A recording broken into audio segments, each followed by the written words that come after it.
गोष्टींचा कट्ट्यामध्ये आज आपण ऐकणार आहोत हुशार करकोचा आणि लबाड कोल्हा ही गोष्ट।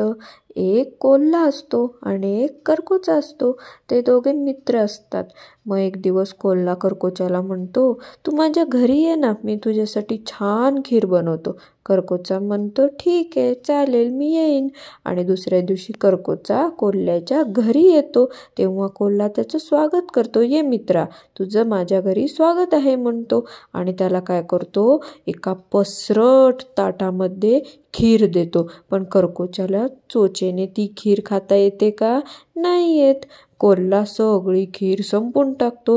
करकोचा खूप प्रयत्न करत असतो, पण त्याला ती ताटातली खीर पिता येत नाही। त्याला खूप भूक लागलेली असते, त्याला खूप वाईट वाटतं। मग तो त्याच्या घरी चाललेला असतो। तेव्हा तो कोल्ह्याला म्हणतो, आता तू माझ्या घरी ये, मी तुझ्यासाठी छान सूप बनवतो।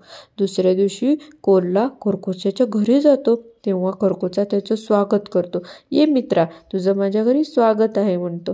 आणि त्याला काय करतो, एका अशा उभ्या भांड्यामध्ये काय देतो, सूप देतो। तेव्हा ते कोल्ह्याला पिता येत नाही। करकोचा त्याच्या चोचीने ते सूप पिऊन टाकतो। कोल्ह्याला खूप भूक लागलेली असते, पण त्याला ते सूप पिता येत नाही।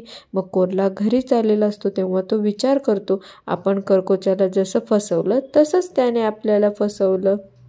गोष्टीचं तात्पर्य आहे, कधीही कोणाचाही अपमान करू नये। आपण जसे दुसऱ्यांसोबत वागतो तेच आपल्यासोबत घडत असतं। गोष्ट आवडली असेल तर लाईक करा। अशा छान छान गोष्टी ऐकण्यासाठी चॅनल सबस्क्राईब करा। थँक्यू।